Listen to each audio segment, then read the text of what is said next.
आन्दोलन अघिसम्म एमाले भित्र अध्यक्ष केपी शर्मा ओलीको आलोचना गर्ने त परको कुरा, सुझाव दिन समेत डराउनु पर्ने स्थिति थियो। एमालेको विधि विधान र पद्धति बनेकै केपी ओली थिए। सनक्कै भरमा एमालेमा उनले चाहेको निर्णय गर्न सक्थे। तर जेन्जी आन्दोलनपछि पहिलो पटक बसेको एमालेको 10औं केन्द्रीय समिति बैठकमा भने ओली निकै कमजोर देखिए। उनले सम्बोधन गर्दै गर्दा नेताहरूले निकै झिझो माने। कोही उठेर शौचालयतिर निस्किए, कोही पानी खाने न्यू बनाएर हल बाहिर आए। ओली बोलिरहँदा कोही चियाको चुस्की लगाउँदै कुराकानीमा व्यस्त बने। हो हल्ला यति धेरै भयो कि ओलीले हल्ला नगर्न निर्देशन नै दिनु पर्यो।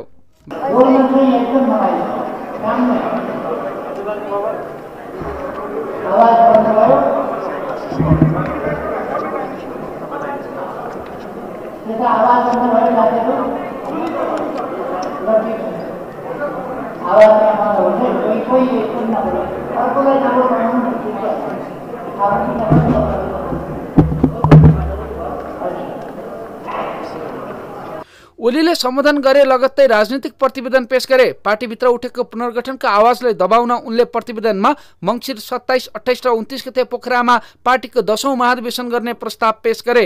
बैठकमा सहभागी सदस्यका अनुसार सचिवालय सदस्यहरूलाई बैठकमा बोल्न नदिन पार्टी महासचिव शङ्कर पोखरेलले कार्यक्रम सञ्चालन गर्दा नै गेबाट बोल्न दिने प्रस्ताव राख्दै सचिवालयका नेताहरूले कति बेला बोल्ने भन्ने बैठकमा उद्घोष गरेनन्। अर्थात् सकेसम्म बैठकमा उनीहरू बोल्ने कार्यसूची नै राख्न खोजिएन। तर वरिष्ठ उपाध्यक्ष ईश्वर पोखरेल सहित मञ्चमा बसेका अधिकांश नेताहरू उठेर त्यसको प्रतिवाद गरे। त्यसपछि अन्तिममा बोल्न दिने सहमतिमा बैठक अगाडि बढेको थियो।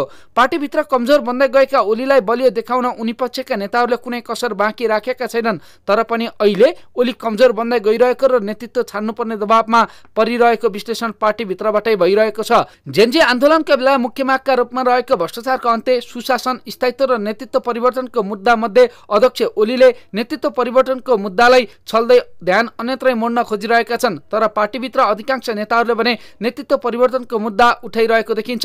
ओली पक्षका नेताहरूले समेत नेतृत्व परिवर्तन गर्ने कुरालाई नकार्न सकेनन्। नेतृत्व परिवर्तनको कुरा त तपाईँ हामी महाधिवेशनमा जाँदैछौँ।